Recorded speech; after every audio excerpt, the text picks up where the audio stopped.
पंजाब केसरी और राजस्थान पत्रिका संपादकीय गति 110 शब्द प्रति मिनट।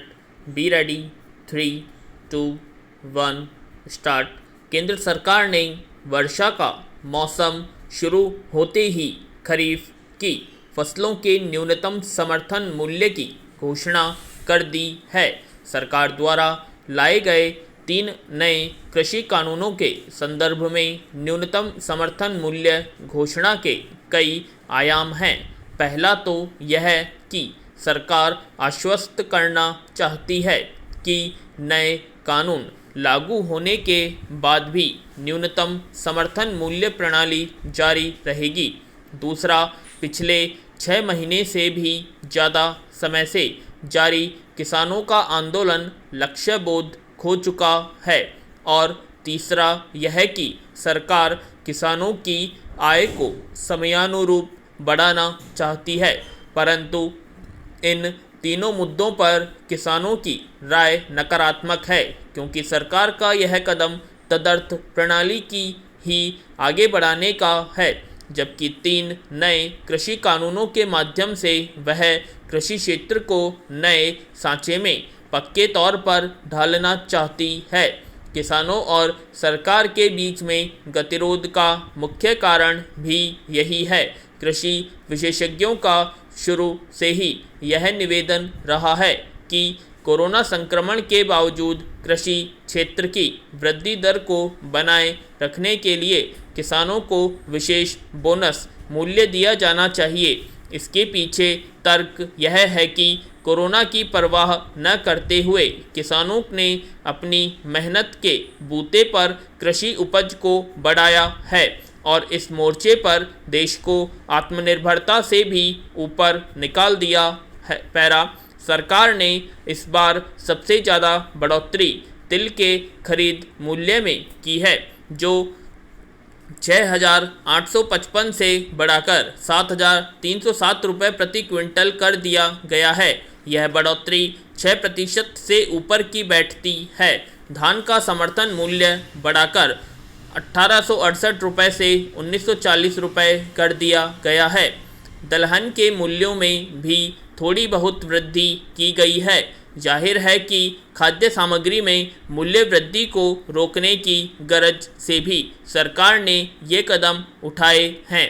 यह जग जाहिर है कि कोरोना काल के दौरान तक में आवश्यक वस्तुओं के दाम बढ़े हैं। मास्क, सरकार का कहना है कि नए समर्थन मूल्य इस प्रकार तय किए गए हैं कि किसानों को न्यूनतम अपनी लागत से 50% अधिक मूल्य मिले। इसमें पेचीदा सवाल यह है कि सरकार ने लागत मूल्य निकालने का पैमाना क्या तय किया हुआ है, जबकि मध्य प्रदेश जैसे राज्य में, जो कि दलहन और तिलहन की पैदावार बहुतायत में करता है, वहाँ खरीफ फसलों के लिए बोए जाने वाले बीज को जमकर कालाबाजारी और जमाखोरी हो रही है तथा राज्य में एक नया बीज माफिया पनप चुका है। इसके साथ ही डीजल के मूल्यों में लगातार वृद्धि जारी है, परंतु लगता है कि किसान आंदोलनकारी सरकार के लागत मूल्य निकालने के फार्मूले से संतुष्ट हैं, जिसकी वजह से वे समर्थन मूल्य को कानूनी जामा पहनाने की मांग कर रहे हैं। पैरा, सवाल पैदा होता है कि यदि स्थिति ऐसी ही है तो फिर सरकार समर्थन मूल्य को कानून हक बनाने से क्यों भाग रही है। सरकार ने नए समर्थन मूल्य जारी करते हुए कहा कि इससे किसानों को अपनी खेती का विविधीकरण करने की प्रेरणा मिलेगी। इसके पीछे तर्क यह है कि पारंपरिक फसलों के समर्थन मूल्य में ज़्यादा बढ़ोतरी नहीं की गई, जबकि बाजरा जैसी उपज का मूल्य 2,150 रुपये से बढ़ाकर 2,250 रुपये प्रति क्विंटल कर दिया गया है। देश में इसकी उपज बहुत कम राज्यों में ही की जाती है, जबकि भारत से इसका निर्यात भी होता है। जबकि धान के मूल्य में इस बार 72 रुपये प्रति क्विंटल की ही वृद्धि की गई और इसका मूल्य 1868 रुपये से बढ़ाकर 1940 रुपये कर दिया गया। इसी प्रकार अरहर की दाल का समर्थन मूल्य 6000 रुपये से बढ़ाकर 6300 रुपये प्रति क्विंटल कर दिया गया। जाहिर है कि देश में दलहन व तिलहन की कमी है और इनका आयात करना पड़ता है।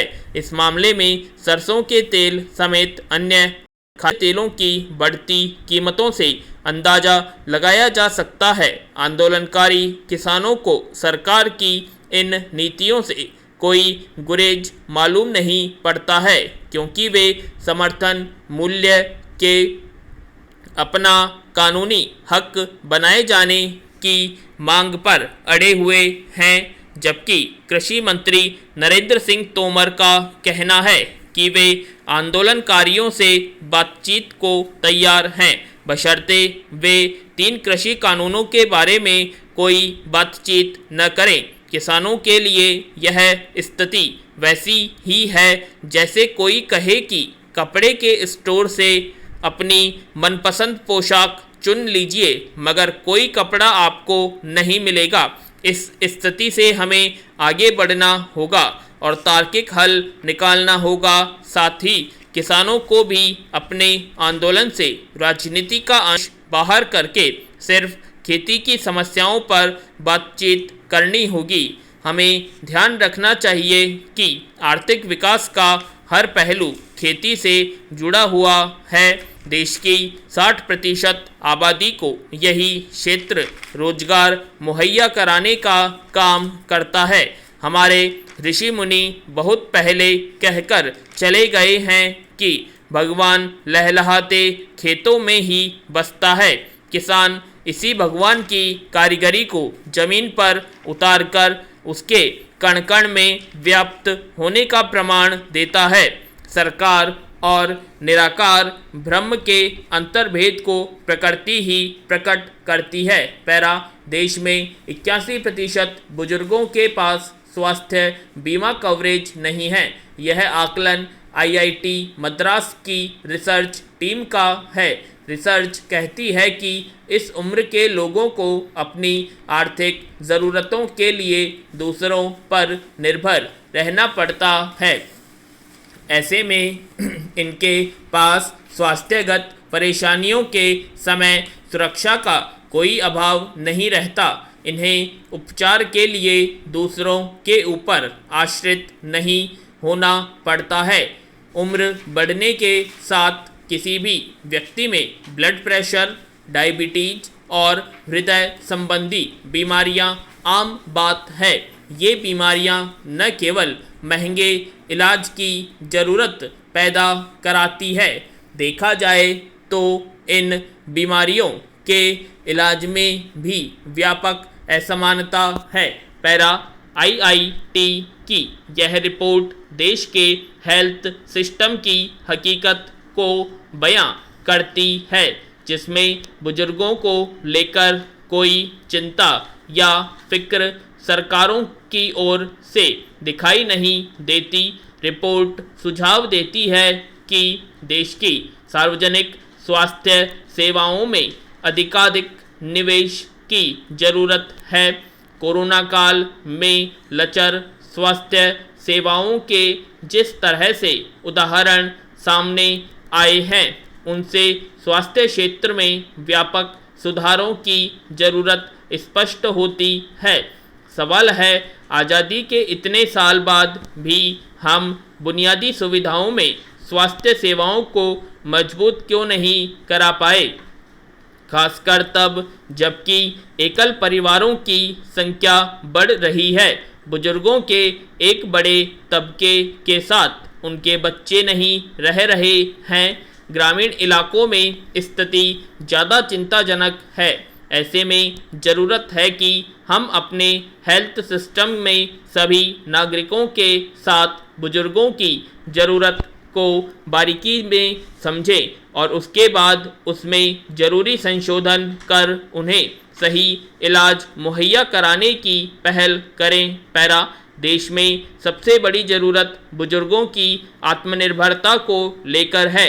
इसमें स्वास्थ्य सुरक्षा बड़ा सवाल है।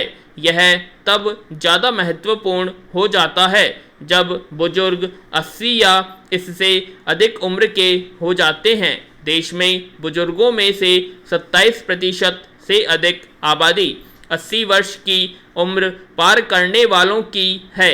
इनमें ज़्यादातर बुजुर्ग गतिहीन होने लगते हैं। उन्हें स्वास्थ्य सुरक्षा कवरेज की अधिक ज़रूरत होती है।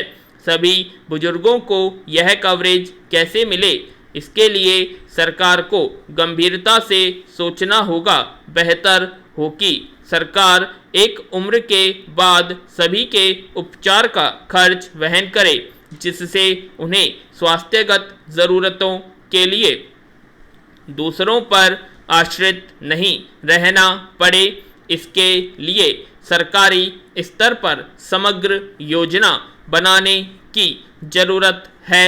बुजुर्गों को स्वास्थ्य सुरक्षा कवरेज मिलेगा तो यह न केवल उनके प्रति सम्मान होगा, बल्कि उनकी आर्थिक मुश्किलों को काफ़ी हद तक कम करेगा। विराम।